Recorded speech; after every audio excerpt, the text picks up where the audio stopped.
10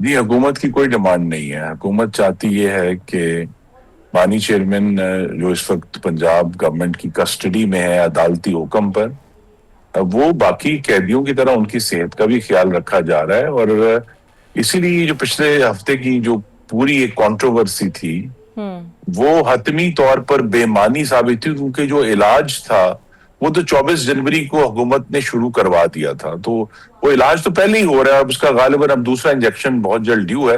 تو یہ پوری جو کانٹروورسی تھی وہ ایک غلط تخمینے پر مبنی تھی، اور جس کی وجہ سے پھر سب سے زیادہ نقصان خیبر پختونخوا کے عوام کو اٹھانا پڑا. اور سر پہلے محسن نقوی کچھ اور بات کرتے ہیں، پھر وزراء کچھ اور بیان دیتے ہیں. آپ کو یہ محسوس ہوتا ہے کہ واقعی بانی کے بیانیے کے اندر یا ان کی رہائی کی کوششوں میں رکاوٹ ان کی بہنیں ہی ہیں؟ دیکھیے اس پہ ہر شخص کا مختلف تجربہ ہے. آئی تھنک وزیر داخلہ جو ہیں وہ چونکہ براہ راست اس سے ڈیل کر رہے ہیں، ان کی ایک انسائٹ ہے. میں صرف یہ کہہ سکتا ہوں کہ اس میں اصل رکاوٹ جو ہے وہ بانی چیئرمین کا تکبر اور ان کا کسی اور سیاسی جماعت کو تسلیم نہ کرنا ہے. ان کا یہ تو مطالبہ وہ بڑے زور و شور سے کرتے ہیں کہ اگر 31% ووٹ پاکستان کی عوام نے 8 فروری کو دیے ان کی جماعت کو، لیکن پھر ان کو اگر وہ اپنے 31% ووٹوں کی عزت چاہتے ہیں پھر انہیں 69% کا احترام کرنا پڑے گا جو ان کو نہیں عوام نے دیے. اور وہ چونکہ تسلیم کرنے کے لیے تیار نہیں ہے تو بار بار معاملہ جو ہے وہ وہاں اٹک جاتا ہے. دوسری رکاوٹ جو ہے وہ بلا شبہ ان کی جماعت کا اور خاص طور پہ ان کا جو ایک بیرون ملک سوشل میڈیا ونگ ہے اس کا ایک بہت ہی غلط اور بد تہذیب رویہ ہے افواج پاکستان کے بارے میں. بالکل صحیح. اور سر آپ کو لگتا ہے کہ ابھی بھی کہیں نہ کہیں بیک ڈور بات چیت جاری ہے حکومت اور تحریک انصاف کے درمیان، اور شاید اسی طرح راستہ نکلے؟ دیکھیے وہ پارلیمان کے اراکین ہیں دونوں ایوانوں میں، تو لہٰذا جب بھی پارلیمان کا اجلاس ہوتا ہے ان سے گفتگو ہوتی ہے. تو لہٰذا اصل میں تو یہ دو رکاوٹیں جن کا میں نے آپ سے ذکر کیا ہے اگر وہ ہٹ جائیں اور وہ اس پہ کوئی نظر ثانی کریں تو حکومت تو مذاکرات کے لیے بالکل تیار ہے. اور مذاکرات کا پہلا ایجنڈا میں بتا دیتا ہوں آپ کے ناظرین کو، وہ پاکستان میں دہشت گردی کو ختم کرنا ہوگا. بالکل صحیح. اور نیشنل ڈائیلاگ کمیٹی کا بیانیہ آپ نے سنا ہی ہوگا، وہ چاہتے ہیں کہ قومی حکومت تشکیل دی جائے، مطالبہ کر رہے ہیں. آپ کو بھی لگتا ہے کہ قوم کو بحرانوں سے نکالنے کے لیے یہ قربانی دینا ضروری ہے؟ جی یہ بالکل ہی ہمیں جو کہتے ہیں نا کہ منیر نیازی نے کہا تھا کہ سوال سارے غلط تھے جواب کیا دیتے، یہ غلط سوال کر دیا گیا. دیکھیں اس وقت پاکستان میں چاروں صوبوں میں اور وفاق کے دونوں ایوانوں میں مستحکم ورکنگ اکثریت موجود ہے جس کو لیجسلیشن میں اس وقت اب کوئی رکاوٹ نہیں ہے اور وہ آگے بڑھ سکتے ہیں. تو یہ اس بات کا علاج ہمارے پاس علاج تو موجود ہے، تشخیص نہیں ہے کہ کس بیماری کا علاج جو ہے وہ نیشنل گورنمنٹ ہوگی. تو الحمدللہ پاکستان اوور آل جو ہے وہ محفوظ ہے، پاکستان آگے بڑھ رہا ہے. صرف یہی ہے کہ ایک جماعت کی ضد ہے کہ ہمیں سڑکیں بند کرنی ہے، جس کی وجہ سے دیکھیے ایک بہت ہی غلط جو 85% کا نمبر تھا وہ دے دیا گیا، وہ پوری دنیا میں پھیل گیا اور بعد میں پتا چلا کہ 85% بند نہیں ہے، 70% موجود ہیں. تو یہ جب اس طرح کے ایشوز ہوں گے اور ایک غلط بنیاد کو جو ہے وہ پھیلا کر مکمل کوشش کی جائے گی کہ انتشار پھیلے اسلام آباد میں بھی اور پشاور میں اور کے پی میں، تو وہ کامیاب بھی ہو گئے، 10 پاکستانیوں کی جانیں چلی گئیں. لیکن اس کو غور اسی پر کرنا ہے کہ اگر مذاکرات ہونے ہیں اور جو قومی ڈائیلاگ کمیٹی ہے اگر وہ قومی ہے تو پھر اس کا ایجنڈا بھی قومی ہوگا، کسی ایک شخص کے لیے سودے بازی نہیں ہوگی. اچھا سر، وفاقی دائرہ شماریات کی طرف سے جو فگرز ہم دیکھ رہے تھے آج جو سروے میں آئیں کہ غربت کی شرح 2019 میں 21.9% سے بڑھ کر اب تقریباً 29% یعنی 30% تک پہنچ گئی ہے. دولت کی عدم مساوات بڑھ کر 32.7% تک آ گئی ہے. احسن اقبال صاحب تو اب بھی پچھلے دور حکومت یعنی تحریک انصاف کے دور پہ ہی سارا ملبہ ڈال رہے ہیں. آپ کو لگتا ہے کہ 90 کی دہائی والے باتیں کرتے رہیں گے تو حکومت پچھلی حکومت کے تو لوگ مان لیں گے، لیکن آگے پھر کیسے چلا جائے گا؟ کہ جو ادارہ شماریات نے ہمیں اعداد و شمار فراہم کیے ہیں اگر ہم اس کو بیماری مان لیں تو کیا اس کا حل انتشار ہے؟ کیا اس کا حل احتجاج ہے؟ اس کا حل تو یہ ہے کہ سیاسی جماعتیں ماہرین مل کر بیٹھیں. ابھی فروری ہے, جون تک بجٹ کا وقت ہے, اور اپنے ذہن سے سوچ کر سب لوگ بجائے ایک دوسرے پر ہم چڑھتے رہیں کہ ایک جماعت کے پی سے کہتی ہے کہ جی اپنی بندوقیں صاف کر لو, ہم آ رہے ہیں, ہمارے نوجوان تمہارے گھروں میں گھس کر تمہیں ماریں گے. کیا اس سے غربت کا علاج ہوگا؟ کیا اس سے بے روزگاری کا علاج ہوگا؟ یہ غربت اور بے روزگاری کا علاج نہیں ہے. اور اگر کسی کا یہ خیال ہے کہ جی غربت اور بے روزگاری کا علاج اپوزیشن کے پاس ہے, تو میری ان سے استدعا ہے کہ وہ 24 گھنٹے خیبر پختونخوا میں گزارے. انہیں یہ سمجھ آ جائے گی کہ 13 سال میں یہ جماعت جو ہے اس کے پاس حاکمیت کا کوئی علاج نہیں ہے. ان دی اینڈ یہ جو وفاق میں اس وقت حکومت موجود ہے شہباز شریف صاحب کی, انہوں نے بہت بڑی کامیابی حاصل کی ہے پاکستان کی اکانومی کو سٹیبلائز کرنے میں, اور میری یہ پوری توقع ہے کہ وہ اپنی جو روایتی محنت اور قابلیت ہے اس کے ذریعے یہ غربت اور بے روزگاری کا علاج بھی انشاءاللہ بجٹ میں تجویز کریں گے. بالکل صحیح. اچھا سر, شہباز شریف صاحب نے 50 دورے تو اب تک کر لیے ہیں, پھر انہوں نے کہا تھا کہ سرمایہ کاری لائیں گے. اس طریقے کی انویسٹمنٹ کا رسپانس ہم دیکھ نہیں رہے ان دوروں کے نتیجے میں, جیسے کہا گیا تھا. ہمارے ریزرو کہہ رہے ہیں اچھے ہو رہے ہیں, لیکن یو اے ای نے رول اوور کرنے سے دوبارہ اس کو انکار کر دیا اور ہم بار بار جا بھی رہے ہیں. آپ کو لگتا ہے کہ سب کچھ اگر بہتر ہو رہا ہے تو پھر سرمایہ کاری آخر نظر کیوں نہیں آ رہی ویسے؟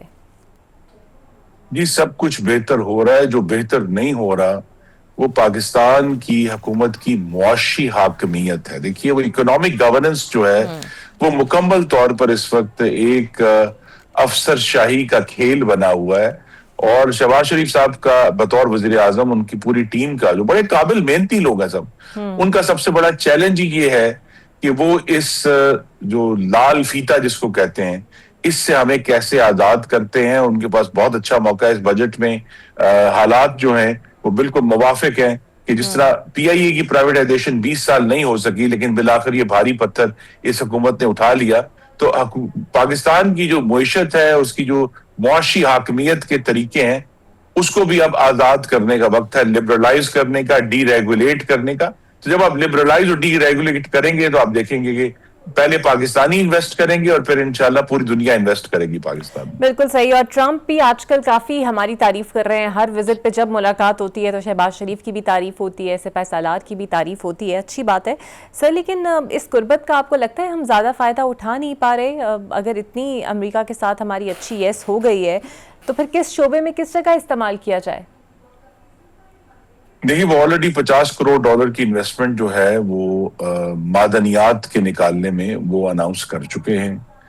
وہ دیکھیے اس کا بھی تعلق دہشت گردی سے, اس کا میں نے ذکر کیا کہ اگر ہمیں اسٹیبلٹی چاہیے اور وہاں جہاں سب سے زیادہ غربت ہے پاکستان کے صوبے میں, اگر وہاں اس طرح کی انویسٹمنٹس آتی ہیں اور وہاں کے لوگوں کو روزگار ملنا شروع ہوتا ہے تو اس کا پاکستان کو فائدہ ہے, لیکن سب سے پہلے بلوچستان کو فائدہ ہے. تو امریکہ کے ساتھ ہماری گفتگو جاری ہے. دیکھیے یہ جو ابھی بورڈ آف پیس کا اجلاس ہوا ہے, یہ بہت بڑی پاکستان کی کامیابی ہے کہ پاکستان نے اپنا پورا موقف کھل کر بیان کیا ہے. اور یہ ہم نے فوجوں کا کمٹ نہیں کیا, بہت لوگ اس پہ افواہیں پھیلا رہے تھے. ہم نے جو ہے وہ فلسطین کی ریاست کی کھل کر بات کی صدر ٹرمپ کی موجودگی میں, وزیر اعظم شہباز شریف نے.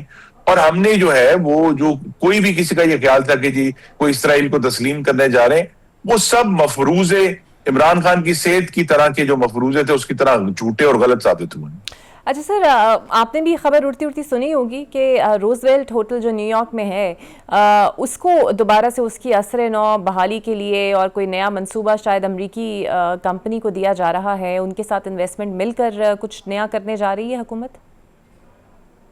جی اس پر دستخط جو ہیں وہ حکومت پاکستان نے اور حکومت امریکہ نے کیے ہیں کہ ہم مل کر اس کی جو ری ڈیولپمنٹ ہے وہ کریں گے. لیکن یہ ابھی صرف ایک بہت ہی ابتدائی ایگریمنٹ ہے, اس کی تفصیلات ابھی وقت کے ساتھ ساتھ ظاہر ہوں گی, ابھی تو قبل از وقت ہے اس پر کچھ کرنا. بالکل صحیح. اور آپ کی نظر میں اپنی فوج غزہ میں جب کہتے ہیں کہ ٹرمپ ہم بھیجیں گے نہیں بھیجیں گے, اس پر جب بات ہو رہی ہوتی ہے, ٹرمپ کی شخصیت سر بڑی انپریڈکٹیبل ہے, اور جب سے یہ معاملات شروع ہوئے ہیں کہ پاکستان کے وزیر اعظم کی تعریف اور پاکستان کے معترف وہ ہیں, تو اتنی ہی جلدی اس خدشے کا بھی اظہار کیا جاتا ہے کہ وہ کسی بھی طرف پلٹا بھی کھا سکتے ہیں. لیکن دیکھیے نا, یہ جو اچھے تعلقات ہیں اس میٹنگ میں کیا دو فائدے ہوئے. ایک تو یہ کہ میں نے پھر دہرا دوں کہ پاکستان نے کھل کر فلسطین کی ریاست کی بات کی اور اس پر کسی نے کوئی کانٹرڈکشن نہیں کی. نمبر ون, کوئی صدر ٹرمپ کی طرف سے کوئی نیگیٹو ریئیکشن نہیں آیا.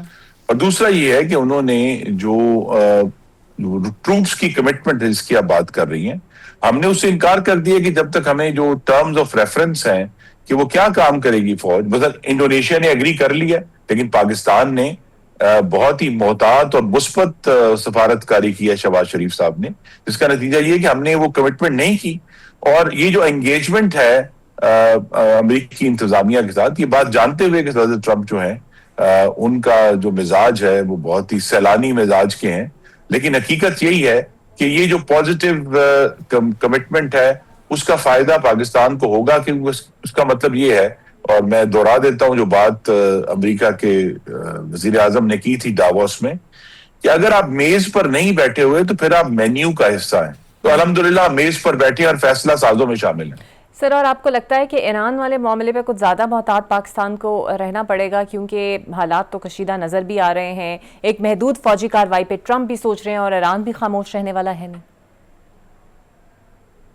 جی, پاکستان کے لیے چیلنج ہے, اور اس میں بھی جو بات ابھی غالباً کھل کر, چونکہ ایسا موقع نہیں ہے کہ کھل کر بات کی جائے, لیکن پاکستان نے اپنی پوری جو جس طرح فلسطین کے بارے میں اپنے تحفظات پوری طرح کھل کر بیان کیے ہیں, ایران کے بارے میں بھی ہم اپنی جو پالیسی ہے وہ کھل کر امریکہ کو آگاہ کر چکے ہیں. اور میں ایک ذاتی تجزیہ جو مشاہدہ کرنے والے کی حیثیت سے یہ آپ کو کہہ سکتا ہوں کہ ایران پر شاید وہ کچھ بمباری کریں, لیکن ایران پر وہ اپنا ایک فوجی بھی نہیں بھیجیں گے. وہ بہت بڑا ملک ہے اور بڑا پراؤڈ ملک ہے, بڑی آبادی کا ملک ہے, تو لہذا اس میں جو کوشش ہے وہ آلریڈی ایران نے اپنی نرمی کا اظہار کر دیا ہے کہ وہ بات کرنے کے لیے تیار ہیں.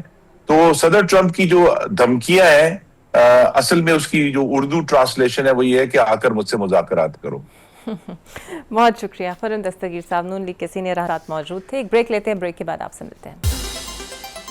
Welcome back. اسلام آباد میں ڈائیلاگ کمیٹی کا اجلاس ہوا جس میں ملک میں قومی حکومت بنانے کا مطالبہ سامنے آیا. اب سوال یہ ہے کہ جب ہمیں ایک طرح کا سیم پیج دکھائی دے رہا ہے, عالمی سطح پر پاکستان کو پذیرائی مل رہی ہے, وزیر اعظم کو بین الاقوامی رہنماؤں کی جانب سے مثبت اشارے مل رہے ہیں, اور اندرون ملک حکومتی اتحادی بھی حکومت کے ساتھ مضبوطی سے کھڑے ہیں, تو پھر قومی حکومت کی ضرورت کیوں پیش آ رہی ہے؟ اگر اپوزیشن کی بات کریں تو وہ پہلے ہی جیسی مضبوط مزاحمت کرتی نظر نہیں آ رہی. ماضی میں پاکستان تحریک انصاف حکومتوں کو ٹف ٹائم دیتی رہی, مگر اب بانی پی ٹی آئی کی ملاقاتیں اور علاج کے معاملے پر بھی ایک بے بسی دکھائی دیتی ہے. تو پھر سوال یہی بنتا ہے کہ آخر قومی حکومت کا مطالبہ کیوں؟ کیا واقعی ملک میں سیاسی ہجان ہے یا یہ تاثر پیدا کیا جا رہا ہے؟ فواد چودھری صاحب کہتے ہیں کہ مذاکرات سے پہلے سیاسی ماحول بہتر بنانا ضروری ہے, اور اس کا واحد راستہ نیشنل یونٹی گورنمنٹ کا قیام ہے, جس میں نواز شریف, شہباز شریف, آصف زرداری, عمران خان اور مولانا فضل الرحمان سب کی رائے شامل ہو.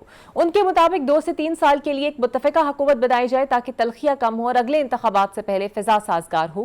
لیکن حکومت کا موقف یہ ہے کہ کسی قسم کا عدم استحکام نہیں, سب کچھ سیاسی طور پر درست سمت میں ہے, اور پی ٹی آئی کی مزاحمت اب صرف بیانات تک محدود ہے.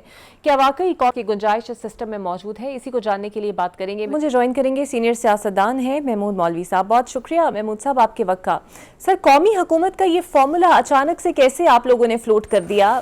کیا صرف عوامی تاثر کے لیے اسے بیان کیا جا رہا ہے, یا واقعی اس کے پیچھے آپ کو لگتا ہے کوئی سنجیدہ ڈائنامکس موجود ہے؟ دیکھیں, اس کے پیچھے سنجیدہ ڈائنامک موجود ہے.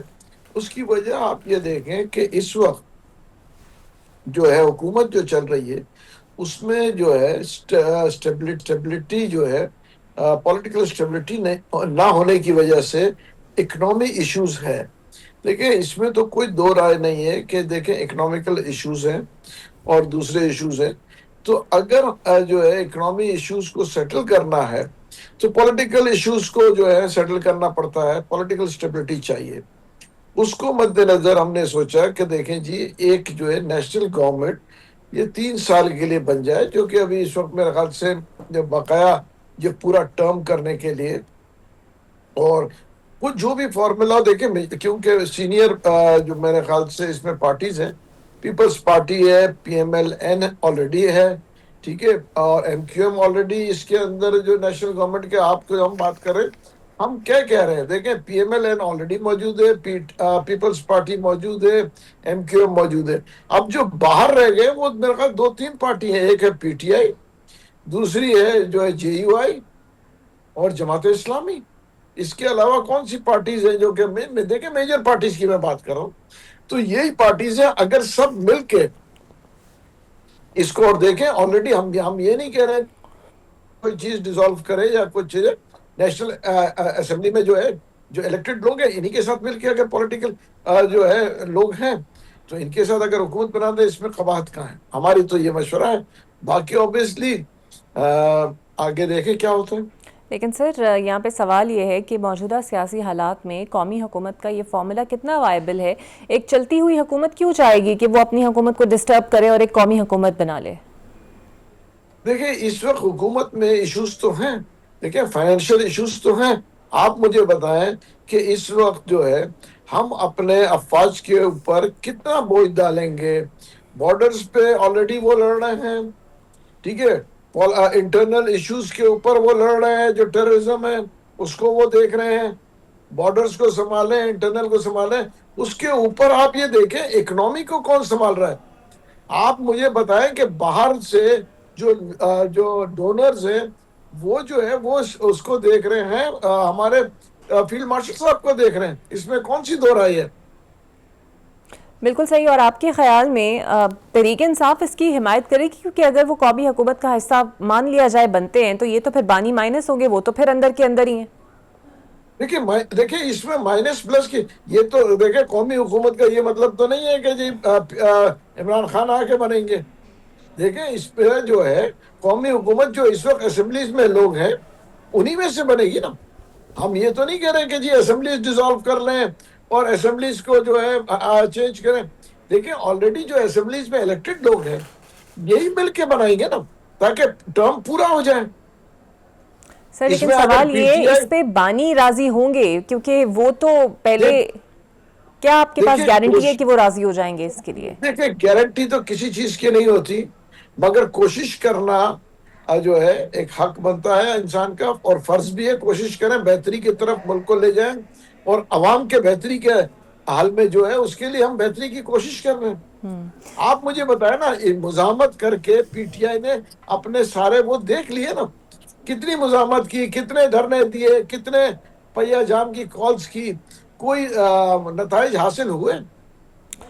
لیکن سر آپ مجھے بتائیں فی کہ الحال آپ کو یہ امید جی نظر آتی ہے کہ ایسی سچویشن موجود ہے کہ کوئی بھی ایک فریق پیچھے ہٹنے کو تیار ہو؟ یہاں پر تو ان کے علاج کا معاملہ ہو تو محسن نقوی صاحب کہتے ہیں ان کی بہنیں ویٹو کر دیتی ہیں, تو پھر اس پورے سیناریو کے اندر جب ان کی بہنیں ہر چیز کو ویٹو کر دیتی ہیں تو آپ کو لگتا ہے کوئی بھی ایک فریق جو ہے وہ ذرا سا لچک دکھائے گا اس معاملے پر؟ دیکھیں میرے خیال سے اب وقت آ گیا ہے, لچک دکھانا پڑے گا. اس کی وجہ دیکھیں پی ٹی آئی آلریڈی جو ہے اندرون اختلافات کی وجہ سے آلریڈی کافی ڈسٹرب ہو چکی ہے. آپ یہ دیکھیں نا, ہر آدمی وہ ایک دوسرے کو, کسی کو غدار کہہ رہے, کبھی کسی کو کچھ کہہ رہے, کبھی جو ہے سی ایم کو جو ہے علی امین گنڈاپور صاحب کے لیے کچھ کہہ رہے ہیں, کبھی جو ہے شاندانہ گلزار صاحبہ کے لیے کچھ کہہ رہے ہیں. آپ مجھے بتائیں یہ جو ٹی ٹی اے پی ہے, ٹی ٹی اے, انہوں نے تو اپنا جو بھی مقصد تھا حل کر لیا. محمود خان اسد صاحب اپوزیشن لیڈر بن گئے پی ٹی آئی کے لوگوں کو چھوڑ کے, وہاں پہ ناصر عباس صاحب اپوزیشن لیڈر بن گئے. آپ مجھے بتائیں پاکستان پی ٹی آئی کی حکومت کو گرانے میں جو میجورٹی لوگ تھے وہ آج ٹی ٹی اے میں ہیں. کیا یہ اس سے پی ٹی آئی والے مجھ سے انکار کریں گے؟ کیا یہ لوگ نہیں تھے میجورٹی میں جنہوں نے پی ٹی آئی کی حکومت گرائی؟ تو جب سر آپ یہ مجھے بتائیں نا. ریزرویشنز آپ کو خود بھی معلوم ہیں اور آپ لوگوں نے واقعی, آپ کو لگتا ہے ایک پلیٹ فارم پر آپ ان تمام جماعتوں کو اکٹھا کر پائیں گے؟ کیونکہ جب آپ کی کانفرنس بھی ہوئی تھی یا ایونٹ بھی ہوا تھا تو پی ٹی آئی, نہ پیپلز پارٹی, نہ نون لیگ, ان کی موجودگی ویسے ہی نہیں تھی. دیکھیں مگر ایک چیز آپ مجھے بتائیں, موجودگی نہیں ہو پی ٹی آئی کی موجودگی تھی یا نہیں تھی, پیپلز پارٹی کی نہیں تھی. آپ مجھے بتائیں اس کے بعد مفاہمت کی کہانی شروع ہوئی نہیں ہوئی؟ اس سے پہلے تو مفاہمت کی بات کرنے سے لوگ خوف زدہ تھے. دیکھیں خوف زدہ ہو کے آج بھی جو پی ٹی آئی کی حالت جو ہے اس کی وجہ یہ ہے کہ ایک دوسرے سے وہ خوف زدہ ہے, وہ سچ بولنا نہیں چاہ رہے ہیں. وہ کچھ لوگ کہتے ہیں کہ جی ابھی انقلاب آنے والا ہے, 50 لاکھ آدمی آ رہے ہیں, 1 کروڑ آدمی آ رہے ہیں, 20 لاکھ آدمی. Let's face the reality. Reality کیا ہے؟ دیکھیں جب آپ سچ بولنا شروع کریں گے اپنے آپ سے تو پھر جو ہے چیزیں بہتری کی طرف جائے گی. اور اپنے آپ آپ کو سے تو سچ بولنا پڑے گا نا. اور آپ کیا یہ پارٹیز کے ماڈل میٹنگ میں بیٹھ کے بالکل صحیح، کیا یہ ماڈل بنگلہ دیش کے طرز کا کوئی عبوری سیٹ اپ ہوگا کہ جہاں فری اینڈ فیئر الیکشنز کی جائیں، یا دوسری تجویز یہ بھی ہو سکتی ہے کہ شاید حکومت کو ہی کوئی محفوظ راستہ دینے کی آپ لوگ کوشش کر رہے ہیں؟ نہیں دیکھیں، میں تو اس کے اوپر مجھے تو کوئی آئیڈیا نہیں ہے جو میرے ذہن میں، کیونکہ بنگلہ دیش کا ماڈل میرے کو اس وقت ذہن میں نہیں آ رہا ہے. تو کم از کم میں آپ کو اس کے اوپر اس وقت، اگر میں نے بنگلہ دیش کا ماڈل مجھے آپ بتا دیں کیا ہے، تو اگر وہ بہتر ہے تو میں آپ کو کہوں گا کہ جی ہو سکتا ہے وہ بہتر، مگر مجھے اس وقت بنگلہ دیش کا ماڈل کا نہیں پتا. بالکل صحیح. اور آپ کو لگتا ہے کہ کیا 2 سے 2.5 سال کے لیے ایک متفقہ سیٹ اپ بنا کر تمام چیزیں جو اگلے الیکشن کے لیے ہیں وہ لوگ آپ سموتھ کر سکتے ہیں اور ایک قابل عمل راستہ یہ بنا سکتی ہیں؟ بیکاز ایشوز ہی بہت زیادہ ہیں، چیف الیکشن کمشنر کا معاملہ ہے اور بہت سارے ایشوز ہیں. دیکھیں ایک چیز میں بتا دوں، اگر یہ نیشنل حکومت بنتی ہے، سب پی ٹی آئی کا بھی فائدہ ہے. آپ مجھے بتائیں کہ نیا الیکشن کمیشن آنا ہے، دیکھیں جو ہے عدلیہ کے ایشوز ہیں، بہت سارے ایشوز ہیں جو کہ آپس میں بیٹھ کے سب اگر حکومت کریں گے چیزوں کو بہتری کی طرف لائیں گے. آپ مجھے بتائیں نا، کنالز کے ایشوز ہیں، بہت سارے ایشوز ہیں، سب اگر متفقہ ہو جائیں گے تو بہتری ہوگی. میں تو یہ بھی کہوں گا ایک چیز آگے، کہ جہاں تک انہوں نے بنایا تھا میثاق جمہوریت، میثاق معیشت ایک چیز بننی چاہیے، یہ ساری پارٹیز مل کے بنائیں کہ تاکہ جو ہے انویسٹمنٹ آئے، ایک لانگ ٹرم پالیسی دے، 10 سال کی پالیسی دے میثاق معیشت کے لیے، کہ جی چاہے کوئی بھی پارٹی حکومت میں آئے گی جو ہے معیشت کو اس نظریے پہ چلائے گی تاکہ انویسٹمنٹ آئے اور جو ہے ملک ترقی کی طرف جائے، تاکہ عوام کو ریلیف ملے. انڈیویجولز کے ریلیف کی ضرورت نہیں ہے. بالکل صحیح. اور آپ کو لگتا ہے سر کہ ان تمام تر معاملے کے اندر جے یو آئی نے آپ سے کوئی رابطہ کیا یا اپنی کوئی سہمتی دی؟ کیونکہ باقی جماعتوں کا تو ابھی نہیں پتا، لیکن جے یو آئی بھی چونکہ اسمبلی کے اندر ہے، فواد صاحب کے مولانا صاحب سے تعلقات بھی اچھے ہیں، انہوں نے کوئی رضامندی ظاہر کی اس پہ؟ نہیں دیکھیں، ابھی ہماری بات نہیں ہوئی ہے. اور میں یہ کہہ رہا ہوں نا کہ یہ سب لوگ جو ہیں، یہ جو ہے آپ یہ دیکھیں اسمبلیز میں ہے، ہم تو ان کو تجویز دے رہے ہیں. ہم تو اسمبلی میں نہیں ہے نا، ہم جتنے لوگ بیٹھے ہم تو اسمبلیز میں نہیں ہیں، ہم تو ان کو صرف سجیشن دے رہے ہیں کہ یہ کریں تاکہ ملک کے اور عوام کے بہتری کے لیے ہو. سر آپ کے خیال میں جو موجودہ پی ٹی آئی کا سیٹ اپ ہے اور جو کنٹروورسی اب ان کی بہنوں کو اور قیادت کے درمیان جو ایک رفٹ چل رہی ہے، کیا یہ سب سے بڑی بنیادی وجہ ہے جو خان صاحب کے معاملے کو حل نہیں ہونے دیتی؟ اس میں کوئی دو رائے نہیں ہے. آپس کے اختلافات کی وجہ سے آج پی ٹی آئی اس نہج پہ پہنچی ہوئی ہے، اس میں کوئی دو رائے نہیں ہے. آپس کے اختلافات، چاہے وہ پنجاب میں ہو، چاہے کے پی کے میں ہو، چاہے سندھ میں ہو، ہر جگہ جو ہے آپس میں پی ٹی آئی کے اختلافات ہیں اور اختلافات بڑھتے جا رہے ہیں. دیکھیں بہنوں کے ساتھ تو اختلافات میرے خیال سے وہ تو ہر میرے خیال سے لیڈر کے ساتھ اختلافات کر رہی ہیں. وہ اس وقت علی امین گنڈا پور صاحب کے ساتھ اختلاف کر رہی ہے، وہ شردانہ گلزار کے ساتھ اختلاف کر رہی ہے، وہ کس کے ساتھ اختلاف نہیں کر رہی ہے آپ مجھے بتائیں نا. بالکل صحیح. تو آپ کو لگتا ہے کہ انہیں سیاست اور سیاسی معاملات سے دور رہنا چاہیے؟ بالکل. دیکھیں میں یہ کہوں گا، بالکل وہ ان کی بہنیں ہیں، ان کا پورا حق ہے، مگر سیاست جو ہے اس سے جو ہے تھوڑا مختلف ہوتا ہے. بالکل بہنوں کا حق ہے، بھائی کے لیے جو کر رہی ہیں وہ کرتی رہے، مگر جو ہے اگر وہ سیاسی انوالومنٹ ہو جائے گا، دیکھیں اتنی سیاست انوالومنٹ ہے کہ کے پی کے کی حکومت میں وہ انوالو ہوئی تھی. آپ مجھے بتائیں نا، علی امین کو نکال کے ابھی سہیل افریدی، آج اب سہیل افریدی اگر وہ کہے گا کچھ کہے گا تو وہ کہیں گے کہ جی یہ بھی صحیح نہیں ہے. پھر کتنے آپ بدلیں گے؟ آپ کو دیکھیں ایک چیز، علی امین کیا کر رہے تھے آپ مجھے بتائیں نا. علی امین کے دور میں ملاقاتیں تو ہو رہی تھی نا، چیزیں بہتری کی طرف جا رہی تھی، سب کی میٹنگز ہو رہی تھی، خان صاحب سے ملاقاتیں، کتنی ملاقاتیں ہوئی ہیں. بالکل. اور آپ کا ماننا چیزیں ہے بہتری چیزیں کی بگڑی طرف تب جب وہ گئے. بالکل صحیح. بہت شکریہ آپ کا محمود مولوی صاحب میرے ساتھ. ایک بریک لیتے ہیں، بریک کے بعد آپ سے ملتے ہیں. Welcome back. اور اب مجھے جوائن کریں گے پاکستان تحریک انصاف کے سینئر رہنما سینیٹر ہمایوں میمن صاحب. بہت شکریہ میمن صاحب. پہلے تو آپ چونکہ انٹیگرل حصہ بھی ہے پی ٹی آئی کا، یہ کلیئر کر دیں کیا پچھلے 2 سے 2.5 سالوں میں پی ٹی آئی کو ڈیل کی آفر ہوئی، اور یا پھر جس طرح ابھی خرم صاحب مجھے کہہ رہے تھے کہ نہ تو کوئی ڈیل کی آفر ہوئی نہ ہی کی گئی، لیکن رانا ثناء اللہ صاحب کچھ اور کہتے ہیں؟ بسم اللہ الرحمن الرحیم، ایاک نعبد و ایاک نستعین. دیکھیے خالی رانا صاحب نہیں، مختلف لوگوں نے مختلف ٹائموں پہ کہا ہے کہ ڈیل کی آفر کی گئی ہے. مختلف لوگوں نے مختلف ٹائم پہ اس بات کی بھی تصدیق کی ہے کہ عمران خان نے ڈیل نہیں دی. عمران خان بیسیکلی ڈیل لینا نہیں چاہتا کیونکہ وہ ان کے لحاظ سے ہی doesn't want to go down to that level جہاں پہ پرانے لیڈران کے. عمران خان وہ واحد لیڈر ہے جس کو اگر ٹرو سینس میں دیکھا جائے جس نے جیل صحیح کاٹی ہے. نواز شریف صاحب نے ٹوٹل اپنے 2 ادوار میں ٹوٹل انہوں نے 8 مہینے جیل میں گزارے. زرداری صاحب نے 11 سے 14 سال جو انہوں نے لکھے ہوئے ہیں، پہلے 1990 میں، پھر 1998 یا 96 میں جب دوبارہ وہ جیل میں گئے تھے تو اس دوران میں ان کا زیادہ تر ٹائم جو تھا نا وہ ہسپتالوں میں ہوتا تھا، اور یا پھر جیل کے اندر. ایک دفعہ انہی کے اس نے کراچی میں ان کو جیل کے لیے اسپیشل جیل بنائی گئی تھی. وہ جو جیل کے اندر ایک سیل بنایا گیا تھا جو کہ وی آئی پی کا سب کچھ ہوتا، تو انہوں نے صحیح معنوں میں جیل کسی نے نہیں گزاری. اب آ جاتی ہے عمران خان کے آفر. میں آپ کو کیٹیگوریکلی یہ بتا رہا ہوں کہ ایک سینئر گورنمنٹ آفیشل نے مجھ سے آج سے 1.5 سال پہلے مجھ سے بات کی تھی کہ ڈاکٹر صاحب ہم چاہتے ہیں کہ عمران خان کے ساتھ انڈرسٹینڈنگ ہو جائے. میں نے کہا انڈرسٹینڈنگ مینز واٹ؟ انہوں نے کہا کہ جی وہ گورنمنٹ کو برا بلا کہنے سے رک جائیں، پولیٹیکلی ایکٹیو نہ ہوں، اور اس کے بدلے اگر وہ باہر جانا چاہتے ہیں باہر چلے جائیں، بنی گالا جانا چاہتے ہیں بنی گالا چلے جائیں. اور 1 سے 1.5 سال کا لفظ انہوں نے کہا تھا کم از کم، ورنہ 2 سے 3 سال تک اس گورنمنٹ کو چلنے.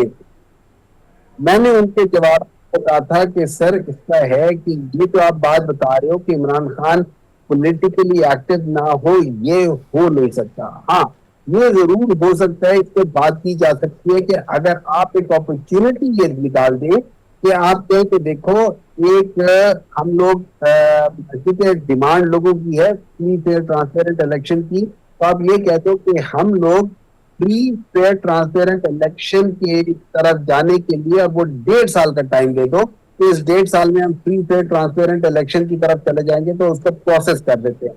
اس چیز میں شاید عمران خان مطلب اسٹیبلشمنٹ کو کچھ نہ کہے، البتہ وہ پولیٹیکلی ایکٹیو ہوگا. یہ میں مان نہیں سکتا کہ عمران خان پولیٹیکلی ایکٹیو نہ ہو. تو ہاں آپ کا تو وہ ہے، وہ یہ نہیں ہے کہ گورنمنٹ کو کچھ کہے، آپ کا ہے کہ اسٹیبلشمنٹ کے ساتھ وہ سینگل آ رہا ہے. وہ اس کی بات ہو سکتی ہے، لیکن بیسک تھنگ کہ بھئی وہ کس چیز پہ ہے. اگر آپ کو تم خاموش رہو، تم نے کچھ نہیں کرنا ہو اس میں تو جاؤ، تو سر یہ جو تو ہو ہی. ملاقات ہوئی تھی بیرسٹر گوہر کی اور گنڈا پور صاحب کی، اس تک واقعی ڈیل کا تاثر کوئی دیا گیا تھا؟ کیونکہ جب 26 نومبر کو بشرا بی بی ڈی چوک کی طرف جا رہی تھی تو سنگرانی پہ آفر انہیں شاید کی گئی کہ وہ رک جائیں. اگر آپ لوگ رک بھی جاتے تو پھر کیا حکومت آپ کو بدلے میں دیتی؟ یہ سارا ایک سیناریو تو کریٹ ہوا. دیکھیں میری نظر میں سنجرانی سے آگے جانا ڈیل ہو یا نہ ہو غلط فیصلہ. اگر وہ آگے نہ جاتے اس وقت اور ادھر ہی بیٹھے رہتے، اس حکومت میں آٹومیٹکلی گھٹنوں پہ آ جانا تھا. That was the politically worst decision of Pakistan Tehreek Insaf. Pakistan Tehreek Insaf should not cross that limit, should not have done that. So that was a very wrong thing. اب اس میں ڈیل تھی یا اس میں ان کو غلط چیز بتا کے ان کو غلط طرف پھنسا دیا تھا، یا Pakistan Tehreek Insaf played in the hands of whoever were in power. وہ اس کا میں کچھ کہہ نہیں سکتا ہوں، لیکن I think میری نظر میں that was the worst and biggest mistake of Pakistan.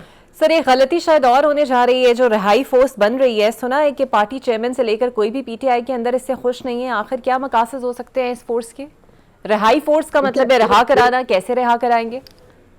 میری نظر میں جو پرابلم ہے وہ رہائی فورس کا نہیں ہے، وہ اس کے نام کا ہے. فورس کا لفظ استعمال نہیں ہونا چاہیے تھا، کیونکہ فورس کے مختلف مطلب ہو سکتے ہیں اور it can be taken in the wrong thing. خاص طور پہ جب آپ کے پاس جیسے الذوالفقار 1979 1981 میں بنی تھی تو مرتضی بھٹو صاحب نے بنائی تھی، تو اس لحاظ اس چیز کو سامنے رکھتے ہوئے اور آج کل کے سیناریو میں وہ اس کو غلط طرف لے کر جا سکتے. تو بعض دفعہ آپ کی نیت اچھی ہوتی ہے, آپ کے الفاظ کا چناؤ جو ہوتا ہے نا وہ ذرا ڈیفیکلٹ ہوتا ہے, نہیں ہوتا. میرا بالکل خیال کہ اور سونا چاہیے. اچھا, ایک ہوا یہ بھی چل رہی ہے کہ شاید سہیل آفریدی صاحب جلد نااہل ہونے والے ہیں, اسی لیے گنڈا پور صاحب ذرا ایکٹیو بھی ہو گئے ہیں, لائم لائٹ میں بھی آ گئے ہیں. لیکن جو سوال یہ ہے سر کہ ہر ایشو کو لے کر خان صاحب کی جو بہنیں دخل اندازی کر رہی ہیں اس کو کوئی پسند نہیں کر رہا, اسپیشلی جو آپ کی پی ٹی آئی کے اندر کے بہت پرانے لوگ ہیں وہ مجھے نہیں پتا انہوں نے پولیٹیکلی کس جگہ پہ دخل اندازی کی ہے. وہ دیکھیں ان کا رائٹ ہے کہ وہ اپنے بھائی کے لیے ان کے علاج کے لیے وہ کرے, کیونکہ اگر آپ دیکھیں جیل مینول اس میں لکھا ہوا ہے انٹیمیشن آف دا فیملی. اسی طریقے سے جب آپ ہمیشہ دیکھیں آپ کے میرے کسی کے خدا نہ خواستہ کوئی فیملی والے بیمار ہوتے ہیں, آپ سب سے پہلے ان کے ریلیٹیو کو امیڈیٹ فیملی کو کرتے ہیں. فیملی بائی لا جو ڈیفینیشن ہے اس میں ماں باپ ہوتے ہیں, بیوی بچے ہوتے ہیں اور بہن بھائی ہوتے ہیں. تو ظاہر ہے آپ انہیں کو بتائیں گے تو یہاں پہ ان کا حق بنتا ہے کہ ان کو پتہ چلے کہ ان کے بھائی کے ساتھ کیا ہوا ہے. اور یہ یاد رکھیں جو پہلی رپورٹ آئی تھی جو ڈاکٹر عارف صاحب نے جیل میں دیکھی تھی اور اس کے بعد پہلا انجیکشن لگایا تھا ایمرجنسی طور پہ, اس وقت انہوں نے عمران خان کو کہا تھا, اور یہ سپریم کورٹ کے رپورٹ میں بھی لکھا ہوا ہے کہ اس وقت ان کی نظر 6/36 تھی, مینس 85% نظر کم ہو گئی. اب یہ وہ چیز ہے کہ اس ڈیزیز میں اتنا ڈیلے کرنا کہ آپ کی نظر 6/36 ہو جائے, یہ کرائم ہے, یہ کرمنل نیگلیجنس ہے. بالکل صحیح. اچھا سر, یہ بھی سننے میں آ رہا ہے علیمہ خان نے تجویز دی ہے کہ اگر بانی کو ہسپتال منتقل کر دیا جائے تو کسی کا نام نہ لیا جائے. یہ کیسی پارٹی پالیسی ہے, اور پھر رمضان کے بعد اب آپ لوگوں نے کیا لائے عمل سوچا ہے؟ اس کا تعلق پارٹی سے نہیں ہے, اس کا تعلق ان کا اپنے وہ اپنا بات بتا رہی ہے, اس کا تعلق پارٹی سے. ان کی بہنوں کو پارٹی کے ساتھ, ان کی بہنیں ہیں بہت قابل قدر ہیں, اور وہ اپنے ایز اے بہن ایز اے فیملی وہ اپنا ایک جتنا بھی کوئی کردار ادا کر سکتا ہے, ہم نے جو ریسنٹ پاسٹ میں دیکھا ہے وہ انہوں نے اس سے زیادہ کیا ہے. نہ ڈر خاتون, نہ ڈر بہنیں ہیں, نہ ڈر بھائی کی, نہ ڈر بہنیں ہیں, بڑی زیادہ وہ کر رہی ہیں. لیکن ان کا تعلق Pakistan Tehreek Insaf as a political party سے نہیں ہے. ہاں, ہم چونکہ وہ ہمارے لیڈر کی بہنیں ہیں, ہم ان کے ساتھ یکجہتی کے لیے ان کے ساتھ کھڑے ہوتے ہیں, ہم ان کو اسٹرینتھ دیتے ہیں, ہم ان کے ساتھ رہتے ہیں. But they are two different. Sir, آپ کو یہ محسوس ہوتا ہے گنڈا پور صاحب جن اختلافات کی اور اندرونی رفٹ کی بات کر رہے ہیں وہ واقعی ایگزسٹ کرتے ہیں, اور پھر اب سلمان اکرم راز صاحب کہتے ہیں کہ جناب ان کے خلاف کارروائی ہونی چاہیے, اور کیا آپ سمجھتے ہیں کہ گنڈا پور صاحب کے خلاف واقعی کوئی کارروائی ہونی چاہیے اور وہ ان کے اپنے مقاصد ہے جو وہ لائم لائٹ میں آئے؟ دیکھیے, مجھے نہیں پتا جو گنڈا پور صاحب نے جو باتیں کی اس سیاست کی کیا وہ کسی ڈسپلنری اس میں آتے یا نہیں آتے, تو پارٹی چاہیے اور پارٹی کی کام چاہیے. لیکن اگر میں کوئی یہ کہے کہ پارٹی کے اندر رفٹس نہیں ہے تو ایٹ لیسٹ کم از کم میں وہ مانوں گا نہیں, کیونکہ مجھے پتا ہے کہ پارٹی, دیکھیے rift means difference of opinion. میں کہہ دیتا ہوں, چلو رفٹ صحیح لفظ نہیں ہے لیکن ڈفرنس آف اوپینین ہے. وہاں پہ مختلف جو پاور سینٹرز ہیں ان کا opinion of doing one work is different. یہ کہتا ہے ہم اس طریقے سے کریں گے, تیسرا اس طریقے سے کریں گے. یہاں پہ میری نظر میں پاکستان تحریک انصاف کی جو لیڈرشپ ہے, اینڈ اس میں ان کی بہنوں کو انوائٹ کر کے ایک دفعہ ونس اینڈ فار آل یہ ڈیسائیڈ کر دیا جائے کہ جو پولیٹیکل پارٹی کے ڈیسیجن ہوں گے وہ اس سے آئیں گے اور اس طریقے سے مانے جائیں گے, اور جو فیملی کے ڈیسیجن آئیں گے وہ اس جگہ سے آئیں گے اور اس جگہ سے مانے جائیں گے, اور یہ ان کا دائرہ اختیار ہوگا اور پولیٹیکل پارٹی کے یہ دائرہ اختیار ہوگا. And then you define it and then you go from there onwards forward. صحیح. اور کل حامد رضا صاحب کا بھی ٹویٹ آپ کی نظروں سے گزرا ہوگا. ویسے یہ رویہ کیا کہ کوئی رہنما گرفتار ہو تو آپ لوگ اس کے پیچھے جاتے نہیں ہیں اور سارا فوکس ایک ہی شخص پہ ہے؟ مجھے وہ نہیں پتا کون سا ٹویٹ کیا. میں بہت زیادہ سوشل میڈیا میں ہوں نہیں. کیا ہے, میں جو بات کروں گا اس کو ٹویٹ کر دوں تو آپ کہیں گے یہ ٹویٹ ہے, وہ کوئی بہت بڑی بات نہیں ہے ٹویٹ کرنا. لیکن اب اگر کوئی گرفتار نہیں ہوتا, مجھے اس کا مفہوم نہیں پتا جو آپ بتانا چاہ رہی ہیں, مجھے اس پہ کمنٹ نہیں کرتا.